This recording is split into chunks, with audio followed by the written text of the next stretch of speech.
चुन चुन के, जी हाँ, खास पेशकश हमारी, जिसमें हमारे जो एक्सपर्ट होते हैं बहुत चुन चुन करके, बहुत मेहनत से, बहुत रिसर्च से कुछ शेयरों को निकाल करके लाते हैं, ताकि इतनी वोलेटिलिटी में आपका जो निवेश है वो सुरक्षित रहे, आपको नुकसान ना हो। और उसके बावजूद भी जब आप लोग नुकसान में जाते हैं तो हम लोगों को बड़ा कष्ट होता है। चलिए आगे बढ़ते हैं और ज़रा अरुण जी से पूछते हैं।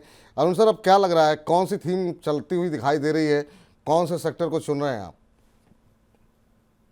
उपल जी, केमिकल्स और डिफेंस ये सेक्टर मुझे लगा, ये दोनों सेक्टर्स रेलवेज के साथ ये तीनों ही काफी अच्छे करते हुए नजर आएंगे। पावर ऑलरेडी मैंने कहा, और स्टॉक्स काफी बड़े उछाल ऑलरेडी दिखा चुका है। तो पावर और रेलवेज के बाद अब मुझे लग रहा है केमिकल्स, जैसे कि क्रूड ऑयल के प्राइसेस बढ़ रहे हैं तो थोड़ा बहुत इंपैक्ट आपको केमिकल्स पे नजर आता है। तो केमिकल और डिफेंस दोनों ही अच्छे करते हुए नजर आएंगे। तो पहला स्टॉक मैंने चुना है बीडीएल। डिफेंस में मुझे लग रहा है बीडीएल काफी अच्छा कर सकता है। 1765 के आसपास के पास बाई करें, 1736 का स्टॉप लॉस लगाए। 1845 मुझे लग रहा है ऊपर में टारगेट रहेंगे। ये दोनों ही कॉल मैंने 8 से 12 दिन के लिए दिए है, तो बीडीएल में बाई करने की सलाह रहेगी। बीडीएल मुझे लग रहा है यहाँ से भी काफी अच्छा कर सकता है। दूसरा स्टॉक अगेन केमिकल में मैंने कहा दीपक नाइट्रेट। दीपक नाइट्रेट 2275 के आसपास बाई करे, थोड़ा चल चुका है मेरे कहने के बाद। जब हमने स्टॉक अपने टीम के साथ शेयर किया, 2275 2280 के पास आता है तो बाई करे। 2210 का स्टॉप लॉस लगाए और 2460 तक मुझे लग रहा है ये स्टॉक भी जा सकता है। तो दोनों ही ब्रेकआउट वाले कैंडिडेट है और दोनों ही सेक्टर्स मुझे लग रहा है नेक्स्ट 7 से 10 दिन में काफी अच्छा कर सकते हैं। तो दोनों में ट्रेडिंग बट आप मेंटेन करके चल सकते हैं। स्टॉप लॉस टारगेट दोनों का ही ध्यान रखें। चलिए, तो दो क्षेत्र जो सबसे ज़्यादा पसंद आ रहे हैं वो आ रहा है, एक तो केमिकल और एक है रक्षा क्षेत्र।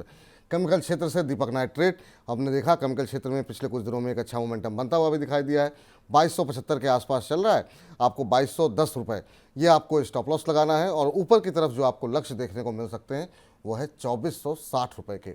वहीं भारत डायनेमिक्स की बात कर लेते हैं, अभी चल रहा है 1771 के आसपास, 1765 के आसपास जो है दिया गया था, और अब जो है 1771 1772 हो गया है। तो मोमेंटम यहाँ पर बनता हुआ दिखाई दे रहा है भारत डायनेमिक्स के अंदर।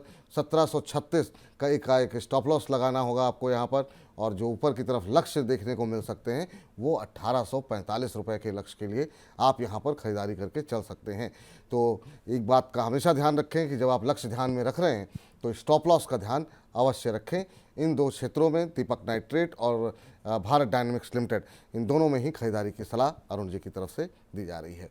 अरुण सर, आज की चर्चा में आप हमारे साथ आए, हमारे दर्शकों को के इतने सारे प्रश्नों के उत्तर दिए, बहुत बहुत शुक्रिया, बहुत बहुत धन्यवाद सर आपका। कोई डिस्क्लोजर देना चाहेंगे? विपुल जी, थैंक यू, आपने इनवाइट भेजा। और सेकेंडली, जो भी स्टॉक्स डिस्कस किए क्लाइंट्स के पास डेफिनेटली क्वेश्चंस हो सकती है, क्योंकि आप कह सकते हैं ट्रेडर फ्रेंडली सभी स्टॉक्स है। और बीडीएल और दीपक नाइट्रेट जो हमने दो स्टॉक चुन चुन के सेगमेंट में दिए, दोनों ही हमने रिकमेंड करके रखे हैं। तो इसी प्राइस के आसपास वो भी है, 10-20 रुपए आप कह सकते हैं ऊपर ही चल रहे हैं। तो मुझे लग रहा है दोनों स्टॉक आने वाले दिनों में अच्छा कर सकते हैं। पर्सनली मेरी किसी भी स्टॉक में कोई होल्डिंग नहीं है। कोल इंडिया में मेरी पर्सनल होल्डिंग ऑलरेडी है, तो जो मैंने शो के दौरान रखी, बाकी किसी स्टॉक में कोई मेरी पर्सनल होल्डिंग नहीं है।